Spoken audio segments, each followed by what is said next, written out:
Hello everyone, আমি আবারও চলে আসলাম তোমাদের মধ্যে ব্লগ নিয়ে। তো ব্লগের প্রথমে বলি, আজকে আমার বোনের বার্থডে। এই হচ্ছে বার্থডে গার্ল আমার বোন হয়, অর্থাৎ মামির মেয়ে। আর এটা হলো আমার মামি। তারপর যেখানে রান্না হচ্ছিল সেখানে আমি চলে আসলাম। আর রান্না করছিল আমার মাসি।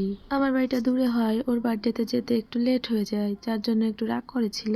তারপর আমাকে প্রণাম করলে আমি ছোট্ট করে আশীর্বাদ দিলাম। তারপর রিচুয়াল অনুযায়ী আমার দিদা অর্থাৎ ওর ঠাকুমা ওকে আশীর্বাদ করতে শুরু করলো।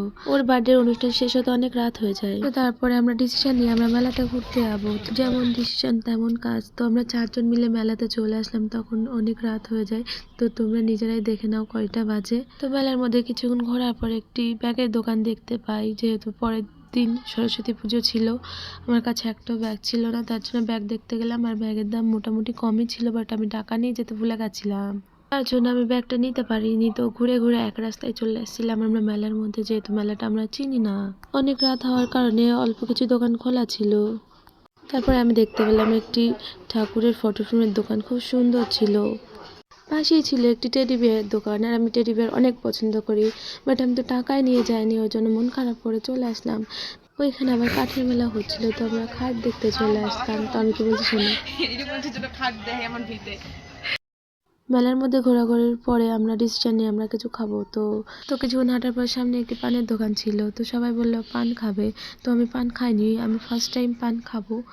তো তারপর আমরা পানের অর্ডার দিয়ে দিলাম দুটো, যেহেতু আমরা খাইনি, আমরা খেতে পারবো কি না, তাই দুটো একটি 50-50 করে দুজনে মিলে খাচ্ছিলাম। তাই ভাবলাম হয়তো পান খেতে ভালোই হয়। তো খাওয়ার পর আমার গাটা গোলাচ্ছিল, এত বিচ্ছিরি এক্সপিরিয়েন্স। যেহেতু মেলাটা বাড়ির কাছে হওয়ায় তো আমরা হেঁটেই আসছিলাম। তখন একটি মন্দির দেখতে পেলাম, তো প্রণাম করার পরে চলে আসলাম। আমার গা গোলা ছিল, যার জন্য আমি কিছু খাবার কিনে নিয়েছিলাম মুখটাকে ঠিক করার জন্য। তো আমাদের আসতে অনেক রাত হয়ে যায়, তো আমরা ভাবলাম একটু র্যাকেট খেলি। আমি আর বোন র্যাকেট খেলছিলাম, আর ভাইকে বললাম একটু ভিডিও করে দে। তো তারপর ভিডিও করে দিল, দিয়ে ওই সাইডে মামা আগুন ধরিয়েছিল, দিয়ে তারপর আমাকে বললো একটু আয় আমরা আগুন তাপাই। অনেক ঠান্ডা করছিল, যেহেতু আমি র্যাকেট খেলেছি অনেক শীত লাগছিল, যার জন্য আমি আবার সোয়েটার খুলে রেখেছিলাম। টাটা বাই বাই, পরে ব্লগে দেখা হচ্ছে গাইস।